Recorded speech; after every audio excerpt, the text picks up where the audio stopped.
Buenas tardes a todos. Bienvenidos al Comité de Legislación e Impuestos del día de hoy, martes 23 de mayo. Para mí es un honor recibirlos, a nuestros asistentes virtuales y a los que se encuentran aquí presencialmente. El día de hoy vamos a tratar un tema sumamente interesante. Vamos a tener preguntas y respuestas a través del chat para los que están conectados virtualmente, para que sea un poco más organizado. De todas maneras, el expositor me ha transmitido que pues él no tiene ningún problema en ser interrumpido para hacer preguntas, así que de todas maneras, para los que gusten escribir alguna de las preguntas, las podemos leer también al final. Hoy nos acompaña el licenciado Armando Lin. Él es abogado egresado de la Facultad de Derecho y Ciencias Políticas de la Universidad de Panamá. Tiene una amplia trayectoria de 20 años, tanto en el sector público como en el sector privado. Obtuvo el título de instructor en Derechos Humanos, posee un posgrado en Derecho Público, una maestría en Derecho Comercial, realizó un posgrado en Pensamiento Crítico, también uno en Docencia Superior. Tiene una maestría en Educación con énfasis en Desarrollo de Pensamiento Crítico y Creativo en el aula. Tiene un diplomado en Métodos Alternos de Solución de Conflictos y un diplomado en Regulación de Protección de Datos Personales. El licenciado Lin fungió como director de Protección de Datos Personales de la Autoridad Nacional de Transparencia y Acceso a la Información hasta el mes de febrero del año pasado, y participó como redactor del decreto ejecutivo que reglamenta la Ley 81 de 2019 de datos personales. También lideró el equipo que divulgó estas normas a nivel nacional y actualmente es socio fundador de la firma Lin, Barzallo y Asociados. Tiene una certificación en protección de datos personales de la Asociación Profesional Española de Privacidad y de la Asociación Latinoamericana de Privacidad. Recientemente recibió la certificación en seguridad de tratamiento, aspectos técnicos. Sin más que agregar, pues los dejo con nuestro invitado, el expositor, el licenciado Armando Lin. Bienvenido. Gracias, licenciada Nicole. Muy buenos días. El conocimiento es el único bien y el único mal es la ignorancia. Así nos dice Sócrates, y pienso yo que es lo que nosotros debemos hacer el día de hoy, compartir el conocimiento y la experiencia que cada uno pueda tener para crear otro conocimiento que es el que verdaderamente se llama constructivista, porque sale de las ideas que nosotros mismos damos hacia el entorno que nos rodea. Y en esta ocasión, pues agradeciendo a la CHAM el espacio que da para seguir divulgando lo que es la Ley 81 de 2019 sobre protección de datos, vamos a hablar específicamente sobre lo que es la implementación, sobre todo en el sector privado. ¿Por qué? Porque a pesar de que ya tenemos 2 años de que la ley entró en vigencia formalmente, todavía hay unos vacíos que no logramos identificar a pesar de que la ley los tiene. Y la idea de esto pues es ir llenando esos vacíos para que cada uno desde pues, la trinchera en donde estamos sepamos cómo asesorar a los órganos de gobierno y también sepamos cómo tratar los datos personales que nosotros por algún motivo estamos tratando. Es importante que nosotros empecemos con un antecedente que es muy importante, porque la Ley 81 de 2019, como ustedes lo pueden apreciar, entra en vigencia en 2021, pero nosotros en Panamá no empezamos a escuchar de protección de datos y privacidad en el 2019, ni tampoco en el 2021. Nosotros tenemos que saber que en Panamá ya existían normas que nos hablaban de lo que era la protección de datos y la privacidad. Nuestra Constitución, en su artículo 42, habla de las bases de datos y de los derechos que más tarde nosotros conoceremos como derechos ARCO, que son los que nos permiten a nosotros tener acceso a esa información que se encuentra resguardada tanto en el sector público con todas las instituciones del Estado que en algún momento nosotros debemos acudir para recibir un servicio o algún derecho, y de la empresa privada que de manera, pues muchas veces contractualmente, sabemos que se están tratando, pero hay ocasiones en donde nosotros nos damos cuenta de que nuestros datos están siendo tratados no porque nosotros hayamos dado la información. Y ahí es donde nosotros tenemos que tener mucho más cuidado en ambas vías. Nosotros como titulares de los datos dueños y la empresa que está tratando los datos, porque ahí es donde nosotros podemos incurrir en algún tipo de falla o equivocación que puede provocarnos las sanciones que vamos a ver más adelante. Cuando nosotros hablamos de antecedentes y desde el punto de vista ya de lo que es la implementación de la ley en Panamá, nosotros no podemos dejar de hablar de la RIP o la Red Iberoamericana de Protección de Datos Personales, que es un organismo que tiene su sede en España, que está basado en el Reglamento General de Protección de Datos de la Unión Europea y que acogió a la ANTAI y a Panamá en esta pues, cultura de privacidad que para nosotros pues, empezábamos a caminar. ¿Y por qué es importante mencionarla? Porque nosotros estábamos aislados en lo que se refiere a un bloque de protección de datos y la red iberoamericana nos acogió y Panamá hoy día forma parte de la red iberoamericana de protección de datos como lo forman grandes instituciones nacionales de México como es el INAI y en Argentina que también cuentan con su respectiva autoridad de control. Costa Rica y Colombia, que son nuestros vecinos más cercanos, a diferencia de Panamá, tienen una situación que a nosotros nos pone en ventaja. ¿Y la ventaja cuál es? Y pues hace más o menos 3 días atrás estuve leyendo que Japón, cuando hablamos del bloque Asia-Pacífico, pues que es un actor importante en lo que es tratamiento de datos personales y sobre todo en lo que son transferencias internacionales de datos, a pesar de que tiene una ley que es del 2005, ellos procuran actualizarla o adecuarla cada 3 años. Y aún así, ellos cuentan con una herramienta que, a pesar de estar adecuada a su base, es anterior a la entrada en vigencia del Reglamento General de Protección de Datos de la Unión Europea. ¿Y por qué es importante saber si es anterior o posterior a la entrada en vigencia? Porque es reconocido a nivel mundial que este instrumento, el Reglamento General de Protección de Datos Personales de la Unión Europea, es, digamos, la base sobre la cual se ha generado una gran influencia en todas las legislaciones, tanto de Iberoamérica, incluyendo las de Asia-Pacífico. ¿Qué nosotros pudiésemos encontrar en cuanto a diferencia y adaptación o aceptación de la RIP? Simplemente la otra cara de esa moneda es la legislación variada y diversa que se encuentra, por ejemplo, en Estados Unidos. Sin embargo, nosotros encontramos una solidez en el Reglamento General de Protección, no solo por la cantidad de países que se asumen ese documento como el modelo a seguir, sino que, por ejemplo, en Estados Unidos, en un estado tú puedes encontrar una legislación que te dé unos derechos, en la otra no te los da, y esa variedad no te da una uniformidad que al final tú puedes decir, bueno, en Estados Unidos la ley de protección de datos dice esto, te pide aquello o te sanciona de esta manera. Entonces, como antecedente, sí, nuestra ley del 2019 tiene mucha influencia del Reglamento General de Protección de Datos de la Unión Europea. ¿Y eso es bueno o es malo? Bueno, es bueno, porque nuestra ley entra en vigencia, se crea en el 2019. El Reglamento General de Protección de Datos de la Unión Europea entra en vigencia en el 2018. Se creó en el 2016. Contó con un mecanismo igual al que nosotros tenemos, que fueron 2 años de vacatio legis. ¿Y qué es la vacatio legis? Pues un espacio en donde se crea la norma y se otorga 2 años, que fue igual para ambas normas, se crea 2 años de adaptación, de divulgación, de capacitación. A pesar de que nosotros podemos tener una ley del 2002 que nos habla del historial crediticio, que es la ley 24, que es muy parecida a la ley 81, pues nosotros no teníamos un instrumento general que pudiésemos llamar, pues esta es nuestra ley de protección de datos personales. Habían otras normas que contenían algunos capítulos que hablaran básicamente de lo que es la confidencialidad. Y bajo ese concepto habíamos identificado que protección de datos era confidencialidad.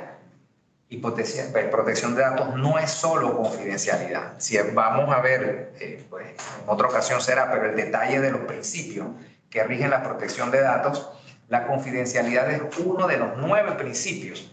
Por lo tanto, si tú solo cumples la confidencialidad y dejas los otros 8 principios por fuera, no estás haciendo nada. Y lo único que vas a conseguir es una sanción. Desde ese punto de vista, importante que nosotros siempre reconozcamos que nuestra ley 81 pues, es basada, es inspirada en el Reglamento General de Protección de Datos de la Unión Europea. Estábamos hablando de qué ventaja nos daba eso. Pues que nuestra ley nace como un instrumento actualizado. Tiene figuras que leyes como la de Colombia, que es nuestro vecino cercano, pues no tienen. Y que ellos ahora están tratando de ver cómo la adecúan, porque pues tienen leyes de hace más de 10 años que fueron concebidas anterior a la creación y puesta en marcha del Reglamento General de Protección de Datos. Así que importante cuando alguien diga, no, es que esa ley de Panamá pues es una ley vieja, es una ley que no trae figuras, no trae herramientas, no trae estructura, pues no hay una ley perfecta, no hay una ley que diga, pues va a llenar las necesidades de todos los sectores, porque yo no la he visto. No me sé todas las leyes de Panamá, pero no encuentro una ley que satisfaga a todo el mundo. Sin embargo, pues la ley 81 a veces recibe mal crédito, que básicamente es por el desconocimiento de la misma. Muchos dicen que la ley habrá venido a cercenar actividades económicas. Eso no es cierto. Es que la ley ahora no me va a permitir tal cosa. Bueno, te la va a permitir, pero bajo estas condiciones muy específicas. Al final sí puedes hacerlo. Pero lo que la ley sí viene a darte a ti como dueño de esos datos es una protección de que tus datos no estén navegando por ahí sin que tú sepas cuál va a ser el destino. Eso sí es importante. En alguna otra ocasión o en algún otro lugar podrán ver casos específicos de cómo se ha aplicado, se ha interpretado mal la ley. Y cuando van a culpar a la ley, pues simplemente es porque no han visto que ella misma contempla otra solución más apegada a la realidad de lo que pudo haber sido la solución de ese caso. ¿Qué hicimos en su momento en ANTAI? Si bien pues, la ley 81 no estaba reglamentada. Y la parte de pronto más difícil fue tratar de hacer ese cambio en la mentalidad de qué cosas puedo hacer yo ahora con los datos ajenos y qué cosas ya no puedo hacer a pesar de que vengo haciéndolo hace más de 10 años. ¿Sí? La mayoría de las consultas que se recibían eran, bueno, es que mi base de datos es del 2000, mi base de datos es del 2018, mi base de datos es de enero del 2019. Y eso entonces hace que la ley 81 no rija mi base de datos. Hasta cierto punto eso puede llevar algo de realidad. La ley 81 no es una ley retroactiva. Sin embargo, en los últimos artículos sí nos dice, creo que el 45, que esta ley, a pesar de no ser retroactiva, le va a reconocer todos los derechos que tengan los titulares de esos datos, aun cuando cuando la base de datos se haya creado antes de la entrada en vigencia de la ley. ¿Qué quiere decir esto? Tú hiciste una una base de datos y esa base de datos es del 2015. Perfecto. La ley no es retroactiva, probablemente la forma en como tú la hiciste no se va a regir bajo los parámetros de recolección que dice la ley 81.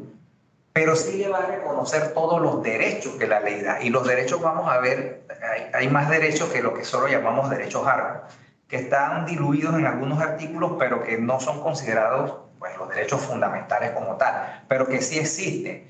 Y estos derechos te permiten a que tú digas, pues ya no quiero permanecer más en tu base de datos, o ya quiero que tú actualices estos datos porque ya no son los que responden a mi realidad actual. ¿Qué quiere decir esto? Que el que supuestamente se hace llamar dueño de la base de datos, que ese es otro concepto que nosotros debemos ya desechar. El dueño de la base de datos es el conjunto de personas naturales que forman parte de la base de datos. Y aquí pues no vamos a entrar en ese detalle de qué son datos, qué es esto, porque pienso que ya en donde estamos, todos sabemos que los datos personales son aquellos que guardan relación con la persona natural. Mi nombre, mi número de cédula. Hace un momento venía comentando el número de la placa Y las personas dicen, pero el número de la placa, eso está vinculado a un vehículo, a un carro, a un bien material. Eso para mí no es un dato personal. Sin embargo, sí lo es. Y pues en el diálogo salió un ejemplo en donde una persona identificó a otra, dos vehículos de la misma marca, del mismo color, pero lo único que era diferente era el número de la placa. Y la persona dijo, sí, ese era tu vehículo, ese eras tú, porque era tu placa. Entonces sí es una información o un dato que te vincula, que te identifica o que te hace identificable, dice la ley. Probablemente la persona no iba manejando el vehículo, pero definitivamente sí era su vehículo. Entonces sí es un dato personal lo que nosotros podríamos llamar la placa. ¿Qué se hizo? Bueno, se identificaron los sectores y se salió a capacitar. En ese periodo estábamos en pandemia, así que las capacitaciones mayormente fueron virtuales, pero se capacitó, salvo el sector turismo, creo que quedó por fuera, por lo menos en esa primera planificación de capacitaciones, 12 sectores en este país, dentro del sector público y el sector privado. Se capacitó el sector comercio, el educativo, las empresas de servicio, y la gran mayoría de las preguntas que surgían en su momento era, ¿pero y aplica la ley para mí? Y eso es otra cosa importante que nosotros debemos tener en cuenta. Si nosotros tratamos datos personales, la ley nos aplica. La única forma que la ley no me aplique es que yo realice cualquier otra actividad que no tenga ninguna vinculación al dato personal.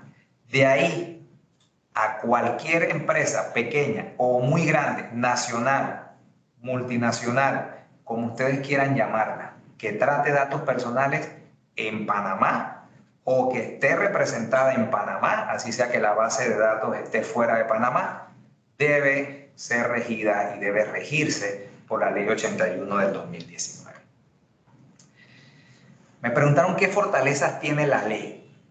Bueno, para mí, el solo hecho de que ya nosotros tengamos un documento común, general, que nos diga cómo deben tratarse los datos personales, qué derechos tenemos, cuáles son los fundamentos para nosotros hacer el tratamiento de datos, cuáles son las sanciones que involucran el no tratar bien los datos.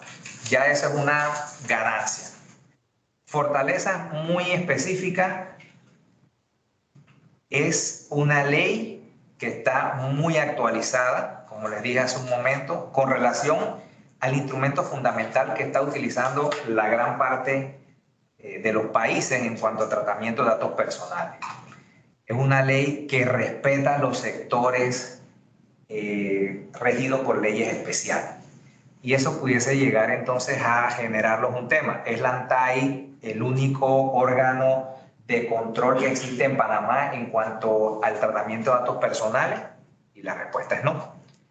Si bien ANTAI es el órgano de control por excelencia que la ley define como quien va a velar porque se cumplan los principios, se respeten los derechos, la ley también dice que si hay un sector que está regido por una ley especial y que tiene un regulador y que ese regulador ha hecho las adecuaciones necesarias para que existan derechos, obligaciones, sanciones y procedimientos y protocolos iguales o superiores a la ley 81, pues ese regulador va a ser el regente de que la protección de datos personales en su sector se cumpla. ¿Qué ha pasado con eso en la actualidad? Hasta el día de hoy, a menos que esté saliendo en Gaceta Oficial, la reglamentación de los demás sectores, pues el único regulador de un sector específico que ha podido adecuar su normativa a la ley 81 es la Superintendencia de Bancos, ¿sí? Estamos muy pendientes de los otros reguladores porque a pesar de que ya ha pasado la fecha límite que le dio la ANTAI en su momento y que créanme nos costó mucho dar el periodo de los 9 meses, pues no lo han hecho, ¿sí? Cada uno de ustedes podrá saber cuáles son los reguladores que hacen falta, pero eso podría ser, me adelanto un poco, de los pendientes, para no decir pues las debilidades de la ley, porque la verdad no me gustaría utilizar el término debilidad de la ley, porque yo soy un defensor de la ley. Yo soy un defensor de la ley 81. Pienso que las cosas que no pueda tener, pues en su momento posiblemente o no se vieron o resultaba mucho mejor sacar la ley como estaba que no sacarla. Con la reglamentación tratamos de hacer pues una compensación de aquellas cositas que quedaron, digamos, no tan definidas en la ley, pero pues los abogados saben que por estructura jurídica legislativa en la reglamentación nosotros no podemos crear figuras nuevas que no se encuentren ya en la ley. Lo que hace la reglamentación es desarrollar, ampliar. Y tratamos al máximo, pues con la ayuda del Banco Interamericano de Desarrollo, hacer ese trabajo. Como siempre, pues tampoco es que la reglamentación, podemos decir, es perfecta, pues no lo es, pero yo creo que llena las necesidades que teníamos en ese momento para ampliar un poco más el tema. Habrán quienes dicen, bueno, le faltó un poco en cuanto a las transferencias internacionales de datos personales. A mi juicio no tanto, y eso lo vemos pues leyendo algunos fallos en la Unión Europea. Eso no es tan complicado como a veces queremos hacerlo ver. Con la ley tenemos el artículo 31, 32, 33, desarrollado también el 31 hasta el 33 igual. En la reglamentación hablamos de lo que son las transferencias internacionales y cuáles son las bases de legitimación. Que no solo es el consentimiento. A veces nosotros hablamos de que todo depende del consentimiento. No podemos tratar datos si no hay consentimiento. No puedo transferir datos si no hay consentimiento. No puedo hacer nada si no hay consentimiento, y eso no es cierto. Parte de lo que se quiere hoy es ampliar esa necesidad de reconocer como única base de legitimación para hacer un tratamiento de datos personales el consentimiento. Y vamos a ver si el tiempo nos lo da, pero la idea sería traer inclusive un caso de uso. En pendiente, para no decir debilidades ni del ANTAI, ni de la ley, ni de la reglamentación, pendiente pues para mí siempre será capacitar, ¿sí? Ahora que ya no estamos bajo las restricciones de movilidad, pues pienso yo que el rector debe salir a capacitar más, porque a pesar de que ya tenemos 2 años con este tema, pues todavía hay mucha confusión. ¿Cuándo sí lo hago? ¿Cuándo no lo hago? ¿Cuándo me toca? ¿Cuándo no me toca? En cuanto a para mí uno de los pendientes que ya está a puerta de vecinos es el tema de la videovigilancia, y sobre eso se está trabajando. Se está trabajando en una guía, dado que la ley no nos habla del tratamiento de datos personales bajo la modalidad de la videovigilancia o de las grabaciones digitales, porque hasta cierto punto la ley no puede entrar tampoco a ver cada una de las modalidades de tratamiento de datos, porque tendríamos entonces una ley 81 más grande que el propio Reglamento General de Protección de Datos, y no es la razón de ser.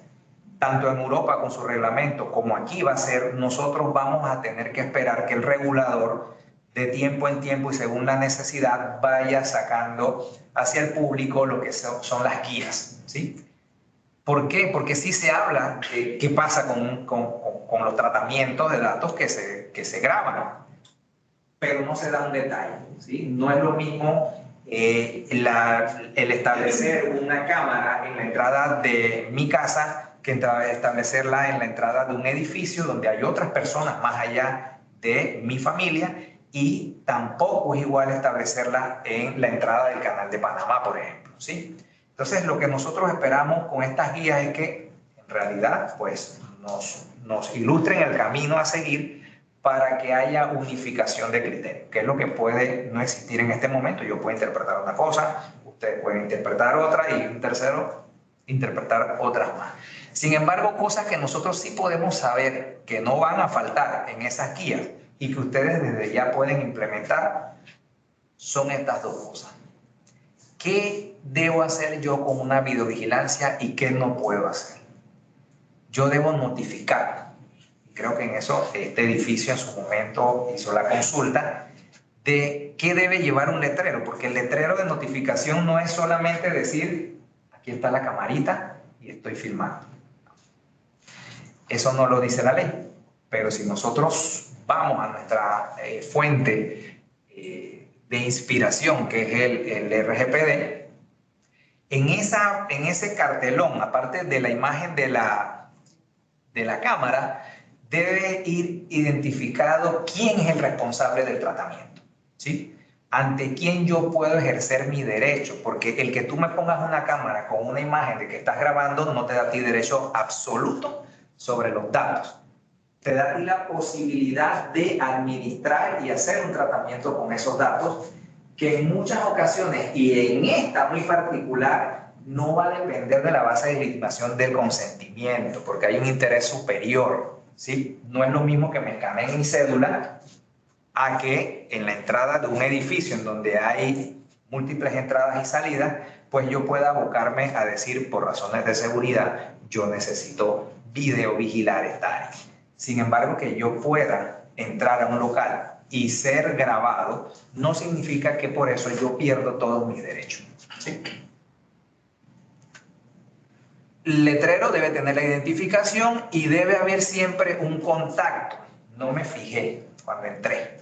Si nosotros tenemos en el edificio, pues ese correo electrónico a donde yo puedo hacer llegar el ejercicio de un derecho, ¿sí?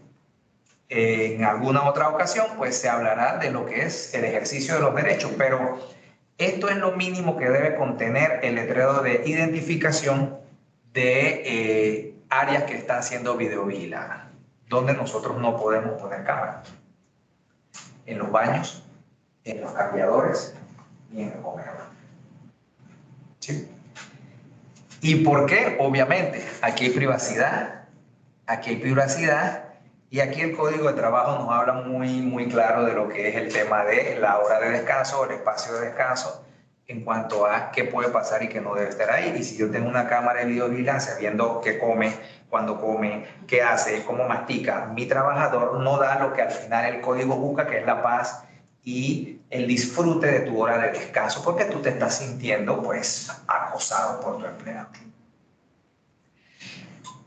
¿Cómo nosotros implementamos la cultura de privacidad y protección de datos en nuestra empresa? Ahí ya entramos en materia directa. Lo primero que nosotros debemos hacer es identificar cuáles son los tratamientos de datos personales que nosotros realizamos. No es lo mismo una cafetería, no es lo mismo un supermercado a una empresa que realiza análisis de muestras médicas. Estamos hablando de datos personales muy distintos. El último involucra inclusive datos personales sensibles que deben ser resguardados con mucha más cautela que simplemente el nombre y tu celular para yo hacerte entrega de un helado, un plato de comida o lo que tú quieras. Identificarlo significa hacer un levantamiento de los datos. ¿Qué datos yo trato? ¿Qué tipo de datos son? ¿Quiénes los trato? ¿Con qué finalidad los trato? ¿Con quiénes los comparto? Una auditoría. Hacer una auditoría de los datos que nosotros estamos manejando en nuestra organización. Identificar el ciclo de vida. Ese es otro término que pues ya es conocido. El dato nace, el dato se utiliza, el dato se puede transferir y el dato se debe destruir. Ese es el ciclo de vida del dato. Pero si yo no sé cómo yo recojo los datos, si los recojo por vía física, si los recojo por vía digital, si los recojo en mi página web o si los recojo simplemente por correo electrónico, entonces ya ahí yo estoy perdiendo el norte de hacia dónde yo tengo que ir. Porque al final, si tú no sabes cómo recoges el dato y cuándo lo vas a destruir, pues estás acumulando datos. Y algo que sí tiene la ley es que ya no permite esa acumulación sin sentido ni finalidad de datos personales.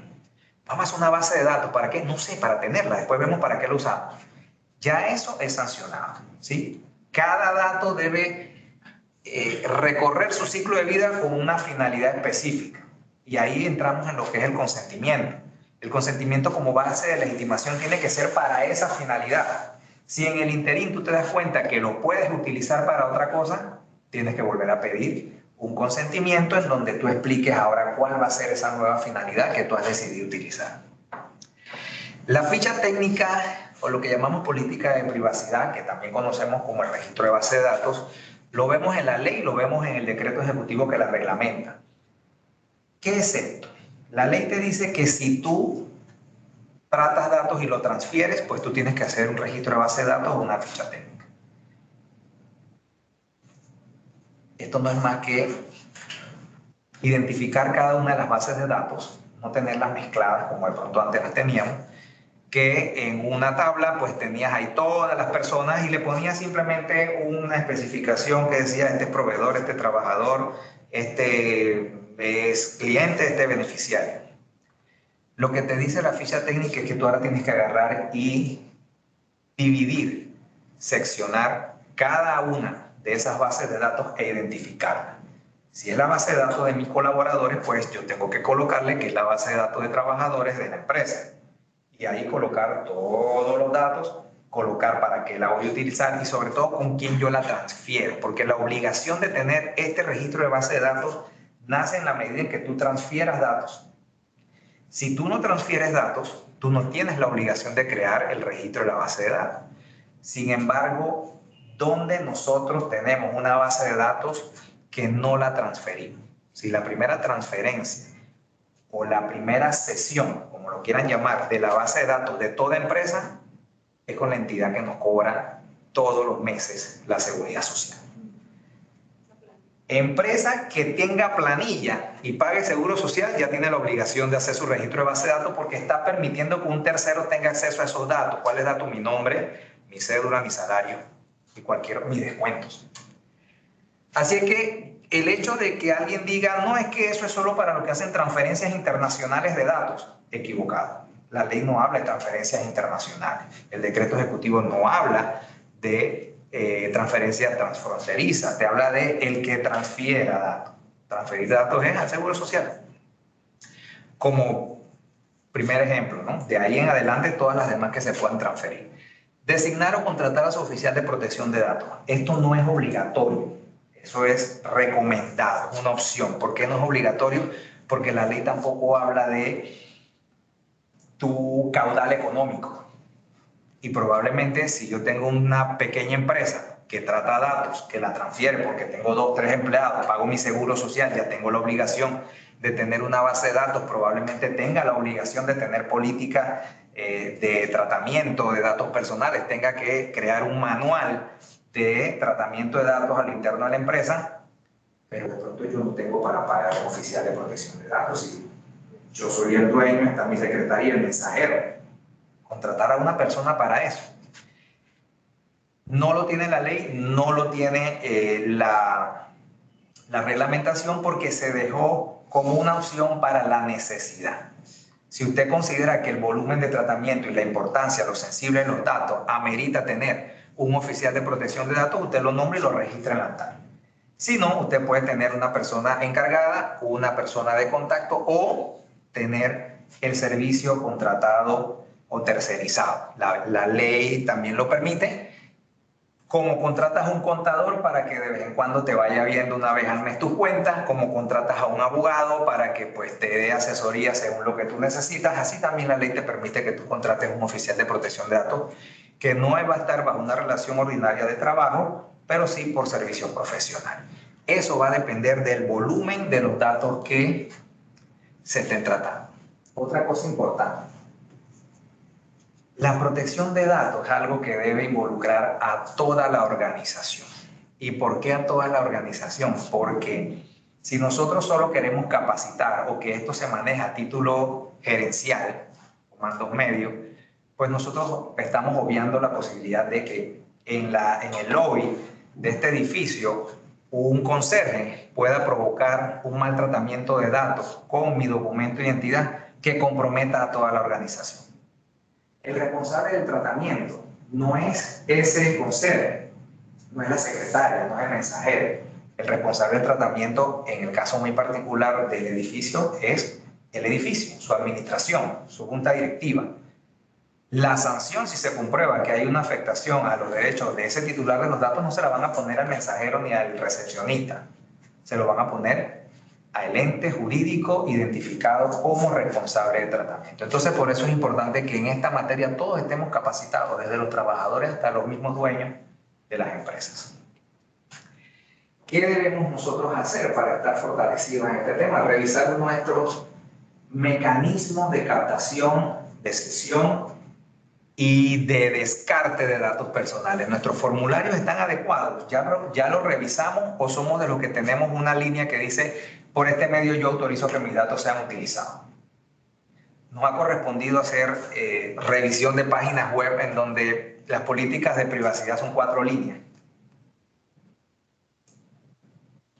La ley, el decreto ejecutivo 14, 15 y 16 en los artículos te dice qué información tú debes darle a ese titular de los datos cuando tú vas a utilizarlo.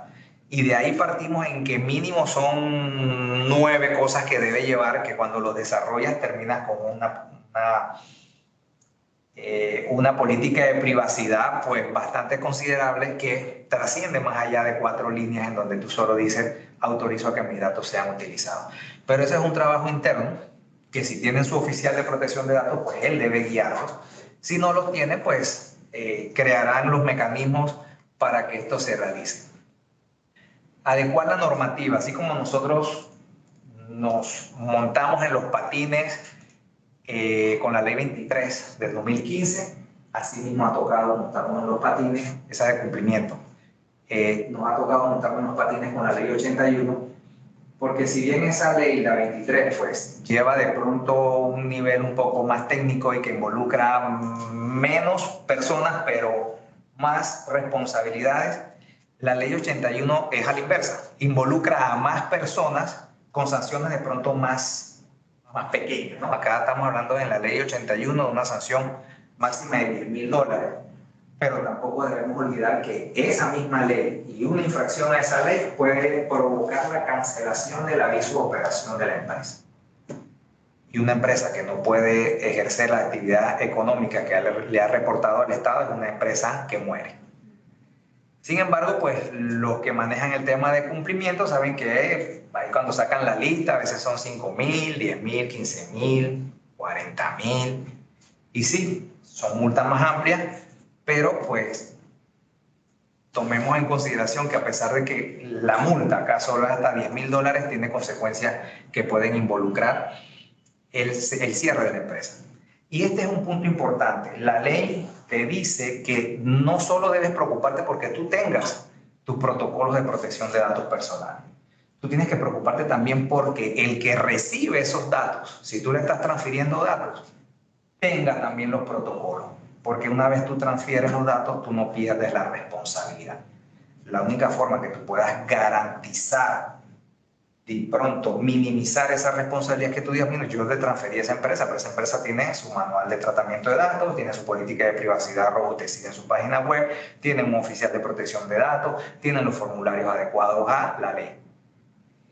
Y así, pues puedes minimizar, pero no evadir la responsabilidad. ¿Qué es la política de privacidad? Pues vimos lo que llaman normalmente en otras latitudes y que nuestra ley también la define como la ficha técnica. ¿Y en dónde nosotros vemos esta política de privacidad? En nuestros formularios. Si nosotros ingresamos a la página web de cada una de nuestras empresas, nosotros debemos verificar si tratamos datos y esos datos son transferidos, que ya vimos que pues básicamente sí, que nosotros contemos con una buena política de privacidad, que no sea 4 líneas. Yo no he visto una buena política de privacidad de 4 líneas.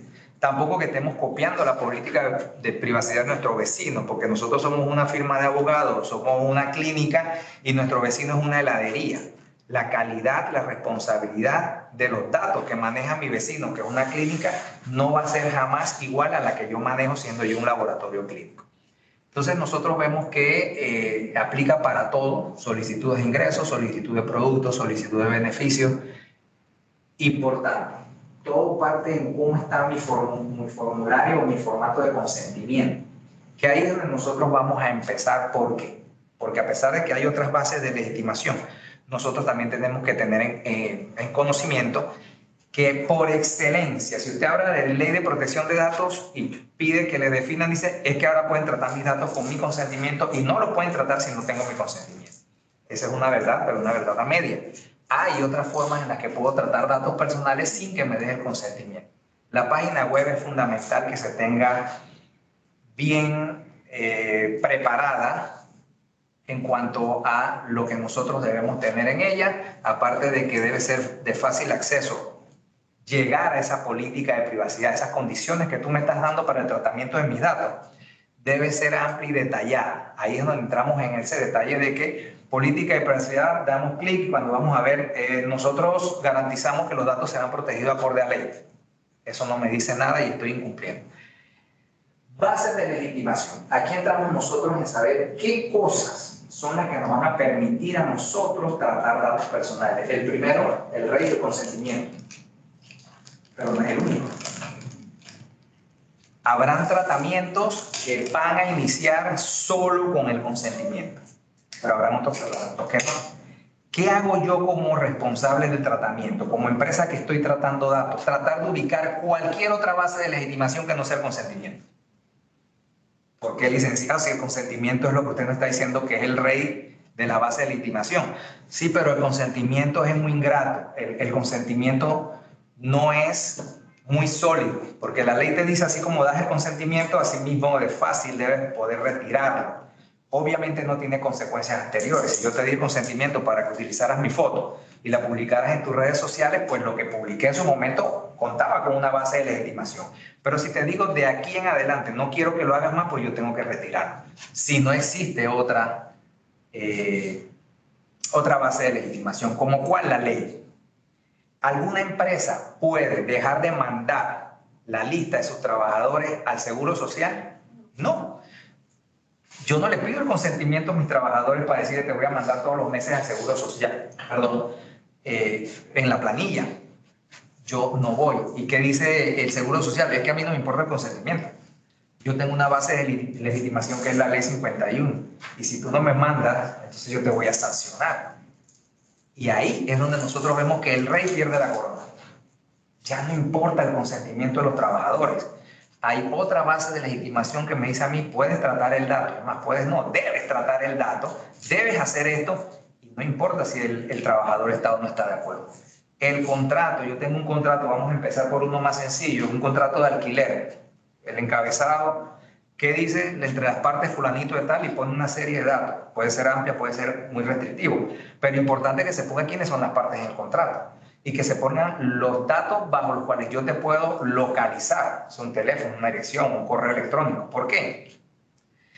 Porque con el contrato nosotros vamos a generar derechos, ¿sí? Pero también vamos a generar obligaciones. Y al final yo tengo que tener las herramientas para poder decirte, me estás debiendo un canon.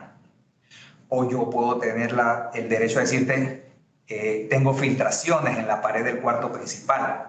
Entonces yo no puedo alegar de que, hey, espérate, tú eres mi inquilino, pero no te voy a dar un contrato, no te voy a dar un celular, no te voy a dar un correo donde tú me puedas localizar. Y si tú lo consigues, entonces estás violando la ley. No, es que en el contrato nosotros estamos pactando cuáles son esos datos, personales o no, que van a regir nuestra relación. Y el cuarto, que de pronto es el menos común, el más difícil de probar, es el interés superior del responsable de tratamiento. Cuando inició la ley, muchos responsables de tratamiento invocaban, yo puedo hacer y deshacer bajo el interés superior. ¿Cuál es el interés superior? Mi interés. Es que si yo no hago eso, no puedo conseguir aquello. ¿Qué va a pasar aquí? En el interés superior rigen derechos. Tú puedes invocar el interés superior siempre y cuando hayas hecho una evaluación de que eso no viole derechos fundamentales ni restrinja garantías al titular de los datos. Por eso alguien puede decir, es que yo tengo unas cámaras en el lobby, por cada pasillo, en cada piso tengo una cámara en el pasillo, y alguien puede decir, es que eso viola mi privacidad, porque ahora cada vez que yo voy a entrar a mi oficina, ustedes van a saber que yo estoy, sí, pero es que esa oficina no es tu oficina. Tú compartes tu oficina con, ¿cuántos pisos hay aquí? Con 28 pisos más. Entonces, ahí sí hay un interés superior, sí, la seguridad de la colectividad. Ahora, ¿eso involucra que no va a haber reconocimiento y ejercicio de derechos? No, yo tengo también el derecho a ejercer esas garantías que me da la ley, indistintamente yo no sea el dueño y único ocupante de este edificio. Las herramientas para lo que es la misma implementación, saber que el responsable del tratamiento somos todos, no es solamente el gerente, no es solamente la junta accionista, la junta directiva, somos todos. El incumplimiento de uno provoca la sanción de todos. El consentimiento como base de legitimación debe ser previo, informado e inequívoco. Yo no puedo tratar tus datos y después mandar tu correo, autorízame que voy a hacer esto o aquello con tus datos. Para salvo que sea otra base de legitimación, ya la vieron, ya lo manejan, ya saben que no es solo el consentimiento la única base para que ustedes puedan tratar datos. Pero cuando nosotros hablamos de consentimiento, inicia desde un grupo de WhatsApp hasta la posibilidad que nosotros transfiramos datos. Si usted ve en el artículo 33, cuando habla de transferencia de datos personales, el punto 1 dice el consentimiento del titular de los datos. Pero después de ahí hay 12 posibilidades más bajo las cuales tú puedes tratar datos, hacer transferencia de datos que no son basadas solamente en el consentimiento. Nuestros expedientes. Es que la protección de datos es en la modalidad digital. Nosotros todavía estamos con expedientes físicos, nuestros formularios son impresos, entonces eso no nos involucra, equivocado están. Tanto físico como digital, la protección de datos es para que se aplique en protección de esos datos personales de los titulares. Los órganos de gobierno deben estar en conocimiento, por supuesto, porque si usted va a pedir, lo más sencillo, que venga alguien a capacitarlo y la junta directiva, la gerencia dice, pero ¿para qué vamos a gastar en eso? Nos sale mejor comprar la fuente de agua para que los trabajadores tengan agua fría. Y resulta que el día siguiente, pues alguien hace mal uso de los datos, te hacen una denuncia, te colocan una multa, el término que anda ahí es de $5.000 y te salió mucho más caro pagar la multa que haber capacitado a toda la organización. No debemos dar información personal si no se cuenta con el consentimiento. Oye, pero tú me conoces, yo soy el de la oficina tal, el piso tal, dame los videos. Yo no puedo hacer eso.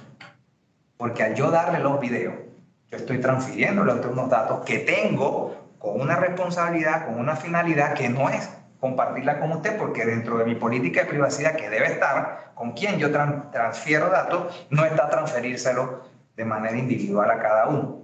Si está en la política de privacidad, habría que analizarlo. Y esto es importante, el bochinchito laboral. Yo tengo acceso como secretaria, como asistente, como asociado a una información confidencial. Pero, y a veces más. Pero, pues yo se lo voy a comentar a mi amiga, la del piso 3, que ella almuerza conmigo.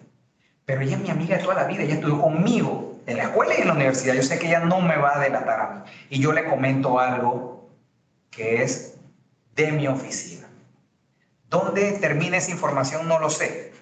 Pero en algún momento la responsabilidad le va a caer a quien tiene el deber de custodiar y guardar en confidencialidad esa información.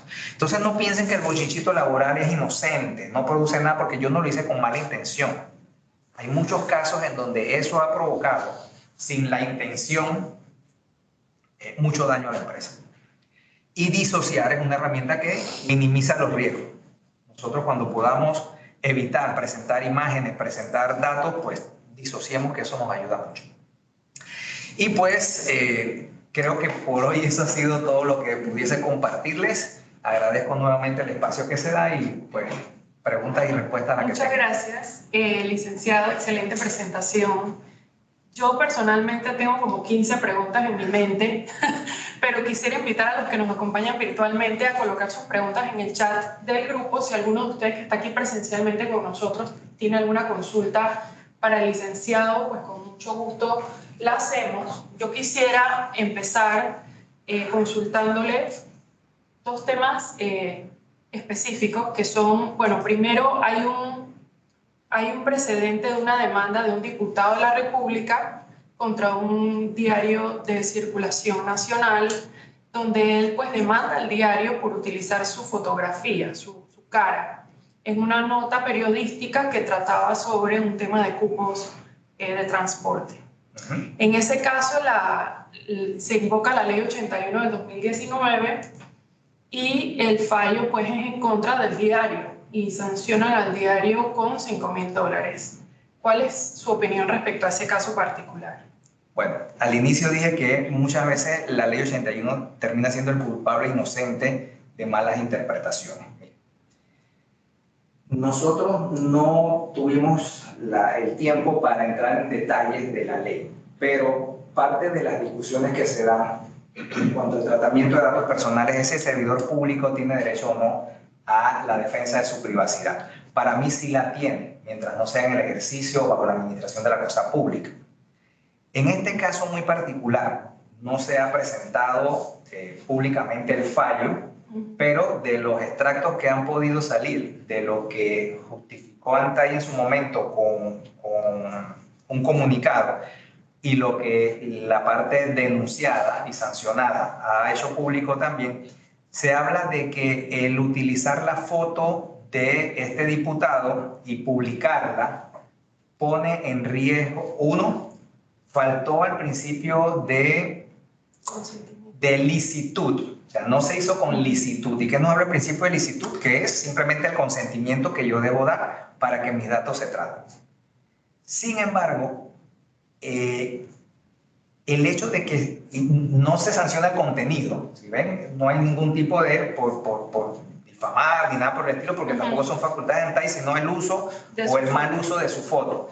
Sin embargo, si usted coloca el nombre del diputado en un buscador, pues van a aparecer más de 40 fotos. En el momento que alguien me consultó, yo antes de hablar, pues hice el ejercicio, y pues la foto, la imagen del señor es de acceso público. Distinto es que usted me diga, es que el señor tuvo un hijo con alguna discapacidad y yo voy y busco esa foto en lo que dice la ley, en una fuente que requiera de un acceso restringido para poder tener disposición de ella, y yo la publique. Ahí sí probablemente yo estoy calzando una afectación. Pero una foto que no sé si es esa, porque la verdad no lo sé, pero de una persona que su foto aparece en pancartas, en propagandas, en los buscadores, en periódicos, que se sancione por eso, yo pienso que hay una mala interpretación de la ley. Ok, excelente. Vamos a leer la pregunta que nos envía Yurema Herrera, que dice: sobre el alcance del registro de bases de datos del artículo 31 de la ley, ¿solo se debe incluir a las bases de datos desde las cuales se realizan transferencias de datos o todas las bases de datos de la empresa? No, la ley lo que dice en su artículo 31 es que todo responsable de datos personales que transfiera datos, ¿sí? No te habla que las bases de datos que son transferidas. Obviamente, desde el punto de vista de mi interpretación, si yo tengo datos personales, yo hago una base con esos datos personales y normalmente lo que tú vas a transferir son esos datos personales. Los datos comerciales de la empresa que los tienes en otra base de datos, pues probablemente eso no sea de interés para la ley 81 ni para el regulador. Así es que básicamente estamos hablando de datos personales y la obligación de tener identificado el registro de la base de esos datos personales. Ok, excelente. Respecto al consentimiento, yo tengo otra pregunta, pero vamos con usted. Diga. Sí, al momento de incluir, disculpe, al momento de incluir cláusulas contractuales con respecto a la privacidad de datos personales, ¿qué elementos usted recomienda incorporar? Ok, mire, las cláusulas contractuales van a ver una definición dependiendo de cuál es esa relación que usted está dando. Por ejemplo, nosotros ahorita mismo pudiésemos decir que si dos empresas tienen una relación comercial en donde yo tengo acceso, y vamos a verlo desde el punto de vista, por ejemplo, una cooperativa con la aseguradora que le presta el servicio. Eso es muy común. Todas las cooperativas normalmente tienen contratos con aseguradoras porque ellos prestan un beneficio, ya sea de muerte, de enfermedad, lo que sea. Cuando nosotros, parte de la cooperativa y parte de la aseguradora, ahora nos sentamos a ver qué cosas son las que nosotros debemos hacer, lo primero que nosotros debemos identificar es la calidad de los datos que nosotros vamos a transferir. Por ejemplo, si yo no necesito tener el peso de un asociado, una cooperativa, para darle ingreso, pues yo no debería tener en mis formularios el peso. Pero sale la pregunta, pero es que la aseguradora sí necesita el peso, porque eso puede hacer que la evaluación de la persona como beneficiario o no, como posible participante del beneficio, cambie si estás en sobrepeso o cambie si estás en un peso considerado común. Ahí es donde ustedes se sientan y hacen esa evaluación de cuáles son los datos que nosotros vamos a estar transfiriendo y cuáles son los datos que vamos a estar necesitando. Entonces nos sentamos, vemos y decimos, bueno, listo. El contrato debe primero decir que estamos facultados para hacer la transferencia de los datos. ¿Qué datos vamos a requerir? ¿El peso se va a necesitar? Bueno, yo no, pero tú sí. Bueno, entonces coloquemos el peso. Ese es un dato que no se puede quedar por fuera. La edad. Vamos a hablar de la edad como dato personal. ¿A ti te sirve? ¿No? Porque yo puedo tener afiliados que tengan X cantidad de edad. Sí, pero es que mis coberturas después de tal edad no van. Entonces yo sí necesito que, como tú eres el responsable del dato que está teniendo el contacto directo, tú me pidas esa información.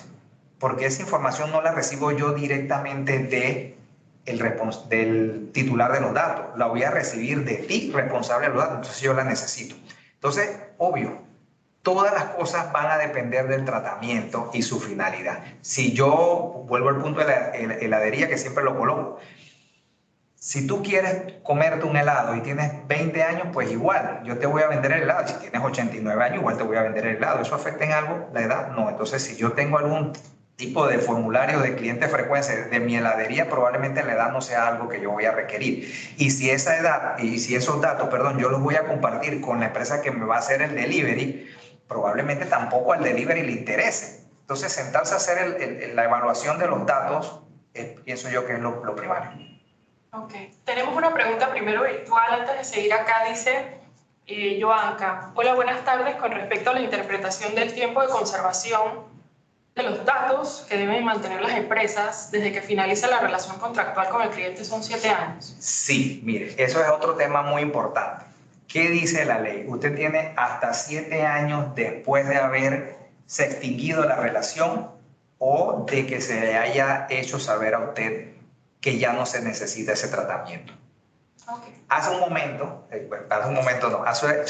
hablamos de la ley del historial crediticio. Esa ley es anterior a la ley 81 y esa ley creo que la última modificación disminuyó el tiempo de conservación de los datos, que era de 7 años, igual que la ley 81, a 5 años. Pero ¿cuál es la duda? Si yo hoy cancelo la relación que tengo con cualquier ente comercial, si de ahí empiezan a generarse los 7 años o los 7 años empiezan a generarse después de otra fecha. Y eso es análisis de cada una de las normativas que regula el tratamiento de datos. Si el seguro, si la DGI me dice tú tienes que tener los datos 7 años después de que ya dejaste de percibir ingresos y de reportar, perfecto, son 7 años. Eso es lo que me dice la DGI. La ley 81 me dice, bueno, y tienes hasta 7 años más después de vencido esos 7 años que te da, que era tu obligación legal. Entonces al final terminas teniendo realmente 14 años. Habrán otros que te dicen, bueno, tú tienes la obligación de tener solo 3 años. Bueno, listo, cumplí con la obligación. Son 3 años más los 7 años que me da la ley. Ok, excelente, gracias. Y adelante, sí. Sí, bueno, acá como administradora de este edificio, en donde nosotros tenemos el registro de todas las personas que entran al edificio, pues como visitantes, como trabajadores que no se registran, pues muchas empresas nos piden, hay veces por X y motivo que pasa alguna situación, deme el listado de las personas que vinieron tal día a mi oficina. ¿Yo puedo brindarle esa información? O deme la foto de quién entró a mi oficina. Nosotros, conociendo parte de la ley, le indicamos que nosotros no podemos brindarle esa información, ya que esa información es algo privativo de la persona. Me dice, no, pero si es mi oficina, yo te puedo pedir quién venga a mi oficina. Y yo digo, porque ahí está nombre, número de cédula. Aquí tenían las cédulas, antes las escaneaban. Antes las escaneaban, ahora no. Ahora no se escanea, ¿no? Ok, ¿la cámara está en la puerta de la oficina del solicitante o es la cámara que está en las áreas comunes? Es la cámara que está en las áreas comunes. Eso no se debe.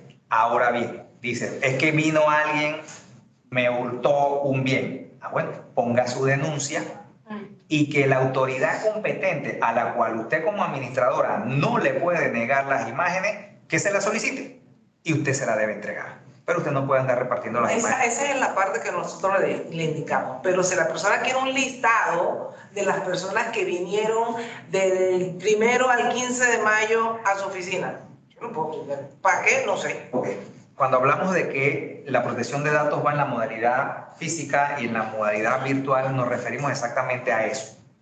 Una lista de ingresos en un lobby es una base de datos.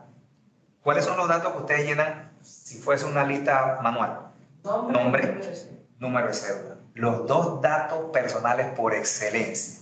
Y probablemente la hora de llegada. Sí, bueno, el mismo sistema pone la hora y anotamos ahí a qué piso y qué oficina va. Bueno, eso es una base de datos. Dentro de cada piso tiene dentro de la finalidad que usted tiene, su política de privacidad, está la de transferirle datos a cada uno de los usuarios del edificio. No. Entonces ahí está la respuesta.